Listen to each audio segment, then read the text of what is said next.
లక్ష్మీదేవి అనుగ్రహం కలుగుతుంది. లక్ష్మీదేవి మీ ఇంట్లో తిష్ట వేసుకుని కూర్చుంటుంది. మీ ఇల్లు అఖండ ఐశ్వర్యంతో నిండిపోతుంది. మీకు ఉన్న దారిద్ర్య బాధలు అన్నీ కూడా తొలగిపోతాయి.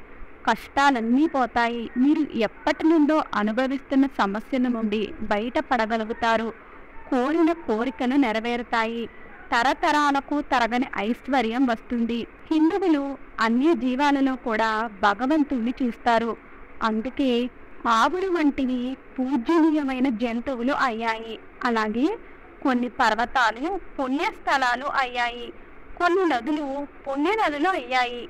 వాటికి ఆ పవిత్రత ఏ విధంగా వచ్చిందో వివరించే కథలు కూడా ఉన్నాయి. అలాగే చెట్లలో కూడా భగవంతుణ్ణి చూస్తారు. కొన్ని చెట్లను దేవతా వృక్షాలు అని అన్నారు. నిజానికి చెట్లు భూమి మీద సౌర శక్తిని గ్రహించుకుంటాయి అని మనకి చెప్పబడింది. అవి మనకు కాయలు, పండ్లు, పువ్వులు, ఔషధాలు ఇవ్వడంతో పాటు వంట చెరుకువి వంటివి కూడా మానవాళి మనుగడకు ఎంతగానో తోడ్పడుతూ ఉన్నాయి. అయితే చెట్లకు కూడా మనుషుల మాదిరిగానే ఆనందము, బాధ అనేవి ఉంటాయి అని మనువు పేర్కొన్నారు. ఈ విషయము ఆధునిక విజ్ఞానిక శాస్త్రరీత్యా కూడా నిరూపించబడింది. భారతీయ ఋషుల సైతము కొన్ని వృక్షాలను పవిత్రమైనవిగా పేర్కొన్నారు. మన భారత భూమిలో అనేక రకాలైన మొక్కలు, వృక్షాలు ఉన్నాయి. వాటిలో చాలా రకాల శక్తులు దాగి ఉన్నాయి. మొక్కలు, వృక్షాలు అనేవి మానవ జాతి కోసము ఈశ్వరుడు ఇచ్చిన వరంగా మనం చెప్పుకోవచ్చు. మొక్కలు, వృక్షాలు ఆక్సిజన్ని వదులుతాయి, శుద్ధమైన గాలిని ఇస్తాయి. మొక్కలలో అనేకమైన చమత్కారవంతమైన గుణాలు కూడా ఉన్నాయి.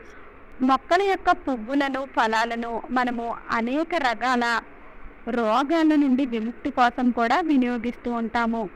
చాలా సంవత్సరాలుగా తగ్గని మొండి రోగాలకు కూడా ఔషధాలు మనకి చాలా బాగా పనిచేస్తూ ఉంటాయి. మన అనారోగ్యాలను తగ్గిస్తాయి. అయితే కొన్ని మొక్కలను తాకితేనే చాలు దౌర్భాగ్యము, దారిద్రము తొలగిపోతాయి అని మనకి శాస్త్రాలలో చెప్పారు.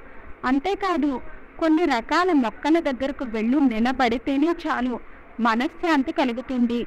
ఇంకొన్ని రకాల మొక్కల దగ్గరకు వెళ్ళి గాలిని పీల్చుకుంటేనే చాలు ఆరోగ్యం మెరుగుపడుతుంది అని ఆయుర్వేద శాస్త్రాలు కూడా చెబుతూ ఉన్నాయి. కాబట్టి మొక్కలు చాలా విశేషమైనవి. ప్రతి మొక్క కూడా గొప్పదే. దీని ప్రత్యేకత చాలా ఎక్కువ. మొక్కల విషయంలో దేని ప్రత్యేకత దానికే ఉంటుంది. ఏ మొక్కను కూడా పనికిరాదు అని చెప్పడానికి లేదు. మనము పిచ్చి మొక్కలలాగా చూసే మొక్కలలో కూడా ఆయుర్వేదంలో ఎన్నో రకాల మందులను తయారు చేస్తూ ఉన్నారు. ఒక్కొక్క రకమైన మొక్కకు ఒక రకమైన విశిష్టత ఉంది. శ్రీలక్ష్మీదేవికి ఎంతో ఇష్టమైన శుక్రవారం రోజున ఏం చేసినా చెయ్యకపోయినా ఈ మొక్కను తాకితేనే చాలు కష్టాలు, బాధలు తొలగిపోతాయి. లక్ష్మీదేవి అనుగ్రహంతో తరతరాలకు తరగని సంపదలు వస్తాయి. మరి ఆ మొక్క ఏమిటో మనము ఈ వీడియోలోనే వివరంగా తెలుసుకుందామా? అంతకన్నా ముందు లక్ష్మీదేవిని పూజించడం ఆపేస్తే ఏం జరుగుతుందో తెలిపే పవిత్రమైన కథను మనము ఈ వీడియోలో విందాము. పూర్వము రామయ్య, సీతమ్మ అనే ఇద్దరు దంపతులు ఉండేవారు. వీరు రామాపురము అనే గ్రామ నివాసులు. వారు చాలా ధనవంతులు. రామయ్యలో గర్వము, అహంకారము ఏ మాత్రమూ ఉండేది కాదు. సీతమ్మకు కూడా ఎప్పుడు గర్వం లేదు. తను కూడా భర్తకు అన్ని విధాలుగా కూడా తగినదే. లక్ష్మీదేవి అంటే వారికి చాలా భక్తి. అందుచేత వారు ప్రతిరోజు కూడా తప్పనిసరిగా లక్ష్మీదేవిని పూజిస్తూ ఆరాధిస్తూ ఉండేవారు. వారికి గోపాలం అనే కొడుకు ఉండేవాడు. ఒకే ఒక కొడుకు కావడంతో అతన్ని గారాబంగా పెంచడం మొదలుపెట్టారు. గోపాలం కొంతకాలానికి పెద్దవాడయ్యాడు.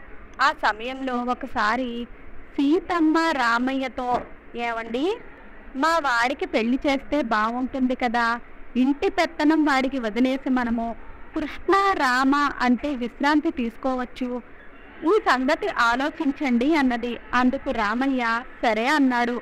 ఇక గోపాలం కోసము పెళ్లి సంబంధాలు చూడడం మొదలుపెట్టారు. రామాపురం ఊరికి సమీపంలో ఉండే గ్రామంలోనే సంబంధం కుదిరి కొడుకుకి గోపాలం పెళ్లి చేశారు. కోడలి పేరు గజలక్ష్మి. కొత్త కోడలు కదా అని సీతమ్మ కోడలితో ఇంట్లో ఎలా నడుచుకోవాలో, ఏ పనులు చేసుకోవాలో, పెద్దలతో ఎలా మెలగాలో అన్ని పద్ధతులను కూడా బోధించడం మొదలుపెట్టింది. ఒక రోజున సీతమ్మ కోడలు, చూడమ్మా, లక్ష్మీదేవి మన ఇంటి ఎలవేల్పు. నీవు ప్రతిరోజు కూడా లక్ష్మీదేవిని పూజించడం మాత్రమే మర్చిపోకు అని వివరంగా చెప్పి ఇంటి పెత్తనము మొత్తము కూడా ఆమె మీదే వదిలిపెట్టేసింది. కానీ గజలక్ష్మి గయ్యాళిది. తన గయ్యాళితనము మొదటిలో ఎవరికీ తెలియలేదు. అత్త మామను బోధించిన పద్ధతులను తనకు ఏ మాత్రము కూడా నచ్చలేదు. ఇల్లు ఊడ్చడం గాని, ఇంటి బయట ముగ్గులు వేయడం గాని, లక్ష్మీదేవిని పూజించడం గాని ఇవేమీ చేసేది కాదు. అన్నింటినీ పూర్తిగా మానేసింది గజలక్ష్మి.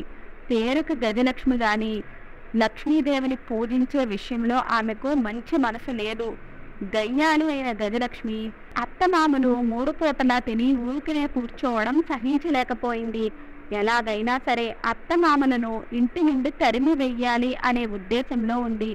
ఆ కారణంగా ఆమె ఇంటి పనులు ఏమీ చెయ్యకుండా మంచం పైనే కూర్చోవడం మొదలుపెట్టింది. భార్య చేష్టలు కనిపెడుతున్న గోపాలానికి ఇవేమీ కూడా అర్థం కావడం లేదు. గజలక్ష్మి చక్కని చుక్క.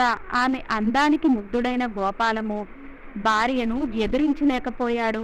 తన భర్త తను చెప్పినట్టే చేస్తాడని, తన మాట జవదాటడు అని తెలుసుకున్న గజలక్ష్మి ఒకసారి అందరి ముందు తన గయ్యాళితనాన్ని ప్రదర్శించింది. అత్తగారు, మీరు ఇల్లు ఊడ్చి ఇంట్లో అంట్లు తోమండి. మామయ్య గారు, మీరు సామానమంతా కూడా తీసి ఆ గదిలో పెట్టండి. ఇంటి పనులన్నీ కూడా అత్తమామలే చెయ్యాలి అని చెప్పి వాళ్ళకి పనులను పురమాయించడం మొదలుపెట్టింది. కోడలి ఆజ్ఞ వినగానే రామయ్య సీతమ్మ ఆశ్చర్యపోయారు. కోడలి గయ్యాళితనం తెలుసుకుని వాపోయారు. చూడమ్మా, నీవు వస్తే అధికారం నీకు అప్పగించి మేము హాయిగా విశ్రాంతి తీసుకోవాలి అని అనుకున్నాము. నీవు ఇలా చేయడం పద్ధతి కాదు అని అన్నారు. వృద్ధ దంపతులు అలా అన్నా కానీ గయ్యాలి కోడలు గజలక్ష్మి ఎవ్వరి మాటలను కూడా లెక్క పెట్టడం లేదు. ఆనాటి నుండి అత్తమామల మాటలకు ఎదురు మాటలు చెప్పడము, సూటిపోటి మాటలు అనడము, తిట్టడము మొదలుపెట్టింది గజలక్ష్మి. ఈ సంగతిని కొడుకుతో చెప్పారు తల్లిదండ్రులు. అందుకు గోపాలం భార్యను ఏమీ అనలేకపోయాడు. ఇదే మంచి సమయం అనుకున్న కోడలు అత్తమామలను ఇంట్లో నుండి వెళ్ళగొట్టింది. రామయ్య సీతమ్మ కోడలి పోరు భరించలేక ఇంట్లో నుండి వెళ్ళిపోయారు. గజలక్ష్మి ఆనాటి నుండి లక్ష్మీదేవిని పూజించడం మానేసింది. ఇంట్లో శుభ్రత లేదు. ఉన్న సంపద రోజు రోజుకి తరిగిపోతూ కొంతకాలానికి పూర్తిగా హరించుకుపోయింది. చివరికి తినడానికి తిండి కూడా కరువైపోయింది. ఆ కారణంగా అప్పుల పాలు అయ్యారు గోపాలము, అతని భార్య. ఇల్లు అమ్మి అప్పులను తీర్చారు. ఉండడానికి ఇల్లు, తినడానికి తిండి, కట్టుకోవడానికి బట్ట లేక కరువు కాటకంతో గోపాలము గజలక్ష్మి ఆ ఊరు విడిచి వెళ్ళిపోయారు. పొరుగురులో ఒక ధనికుడి ఇంట్లో చేరి ఆ ఇంట్లో పని చేసుకుని జీవించాలి అని ఆ ఇంటి వాకిట్లోనికి వెళ్ళారు. ఆ ఇల్లు ఎంతో శుభ్రంగా ఉంది. ఇంటి బయట అందంగా ముగ్గులు వేయబడి ఉన్నాయి. ఒకవైపున లక్ష్మీదేవి ఆలయం కూడా ఉంది. ఆ ధనవంతుని భార్య రోజు లక్ష్మీదేవిని పూజిస్తూ ఉంటుంది అని తెలుసుకున్న గజలక్ష్మి అసహించుకుంది. ఇంట్లో నుంచి ధనవంతురాలైన భార్యాభర్తలు వచ్చి చూసి ఆ వచ్చిన వారు ఎవరో తెలుసుకుని కళ్ళనీరు పెట్టుకున్నారు ఆ ధనవంతులు. వాళ్ళు ఎవరో తెలుసుకున్న గజలక్ష్మి గోపాలము వారికి ముఖం చూపించుకోలేక తల వంచుకున్నారు. ఎందుకంటే ఆ ధనవంతులు ఎవరో కాదు, రామయ్య సీతమ్మ. అప్పుడు రామయ్య సీతమ్మ గజలక్ష్మిని గోపాలాన్ని లోపలికి రండి, ఎందుకో అక్కడ నిలుచున్నారు. దానికి గోపాలం, అమ్మ నన్ను క్షమించండి అని అడిగాడు. నేను మీకు చాలా అన్యాయం చేశాను అని తల్లిదండ్రుల పాదాలు పట్టుకుని మొక్కుకున్నాడు. అప్పుడు గజలక్ష్మి అత్తమామలతో, మీరు చెప్పిన విధంగా చెయ్యక నేను తీరని దోహాన్ని తలపెట్టాను. నా గయ్యానితనము మీకు అష్ట కష్టాలను కలిగించింది. ఇలా చేసినందుకు నన్ను మన్నించండి అని అత్తమామలను భక్తితో పూజించి వారు వికారులైన సంగతిని చెప్పుకుంది. ఆ తర్వాత అత్తమామలను మీరు ధనవంతులుగా ఎలా అయ్యారు అని అడిగింది. అందుకు సీతమ్మ, చూడమ్మా, నువ్వు లక్ష్మీదేవిని పూజించకుండా ఇంటిని అపరిశుభ్రంగా ఉంచావు. అందుచేత లక్ష్మీదేవి ఇంట్లో ఉండడానికి ఇష్టపడలేదు. భక్తులమైన మమ్మల్ని లక్ష్మీదేవి వెంటాడుతూనే వచ్చి మళ్ళీ మాకు అపారమైన ధనాన్ని ఇచ్చింది, మమ్మల్ని ధనవంతులుగా చేసింది. చూసారా లక్ష్మీదేవి మహిమ, అంతా దైవలీల అని చెప్పింది. అత్తగారు చెప్పింది, మీరు ఇంటిని గంగయ్యకు అమ్మిన సంగతి తెలిసింది.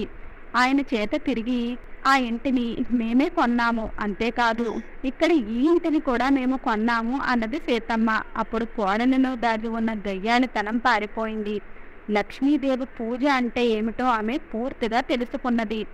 గజలక్ష్మి ఆనాటి నుండి అత్తమామలను సేవిస్తూ లక్ష్మీదేవికి పూజ చేసుకుంటూ ఇంటిని వాకిలిని శుభ్రంగా ఊడ్చుకుని ముగ్గులు వేస్తూ ఇంటిని అలంకరించేది, అత్తమామలను సేవించేది. అత్తగారు, మామగారు, కోడలు గయ్యాళితనం పోయినందుకు ఎంతగానో సంతోషించారు. ఇక వీడియోలోనికి వస్తే, శుక్రవారం రోజున మీకు ఏ సమయంలో ఈ చెట్టు కనిపించినా సరే మీరు ఆ చెట్టుని తాకితేనే చాలు మీ కష్టాలు అన్నీ కూడా తొలగిపోయి అష్ట ఐశ్వర్యాలు వస్తాయి అని శాస్త్రాలు చెబుతూ ఉన్నాయి. మరి ఆ చెట్టు ఏమిటి అంటే మందార చెట్టు. శుక్రవారం రోజున మీకు ఏ రంగు మందార పువ్వుల చెట్టు కనిపించినా కూడా వెంటనే మందార చెట్టుకు నమస్కారాన్ని చేసుకుని మందార చెట్టును 3 సార్లు తాకండి. శుక్రవారం రోజున మందార చెట్టుని ఎంత ఎక్కువ సార్లు తాకితే అంత ఎక్కువ ధనం వస్తుంది. కుదిరితే మందార చెట్టుపై కొన్ని నీళ్లు పోయండి, ఆ నీటిలో ఆవు పాలు కలిపి పోయండి.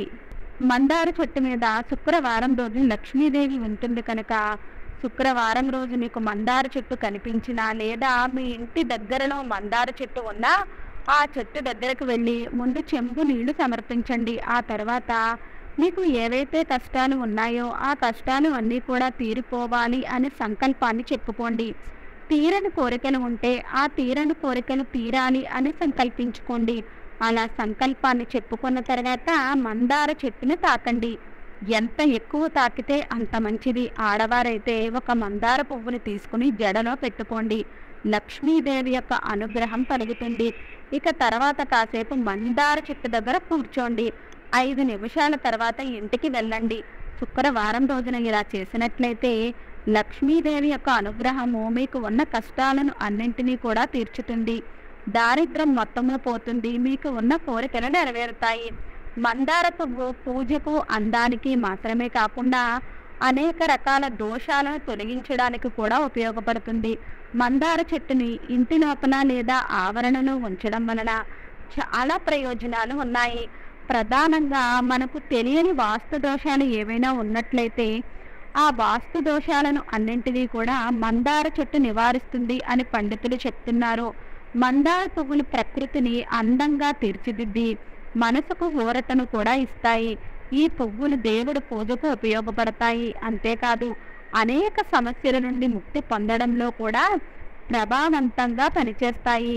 దేవుడు పూజలైనా కాకుండా వాస్తు శాస్త్రంలో మందార చెట్టుకి ముఖ్యమైన స్థానం ఉంది. ఆర్థిక పరిస్థితులు మెరుగుపడాలి అంటే, ఆర్థిక సమస్యల నుండి బయటకు రావాలి అనుకున్న హనుమంతుడికి, లక్ష్మీదేవికి ఎర్ర మందార పువ్వులను సమర్పించాలి. అలాగే మందార పువ్వులను మందార చెట్టుని ఇంటికి తూర్పు దిక్కున మందార చెట్టుని నాటడం వలన ఇంట్లో ఉన్న నెగిటివ్ ఎనర్జీస్ అన్నీ కూడా తొలగిపోతాయి. సూర్యగ్రహం యొక్క బలం కూడా పెరుగుతుంది. గ్రహ దోషాలు తొలగిపోతాయి. కాబట్టి ప్రతి ఒక్కరూ కూడా శుక్రవారం రోజున మందార చెట్టుని ఎంత ఎక్కువగా తాగితే అంత మంచిది. లక్ష్మీదేవి అనుగ్రహాన్ని పొంది జీవితంలో సంతోషాలు వస్తాయి. వీడియో నచ్చినట్లయితే లైక్ చేయండి. వీడియో నచ్చినట్లయితే మన విరాట్ మంత్ర ఛానల్ని లైక్ చేయండి, షేర్ చేయండి, సబ్స్క్రైబ్ చేసుకోండి.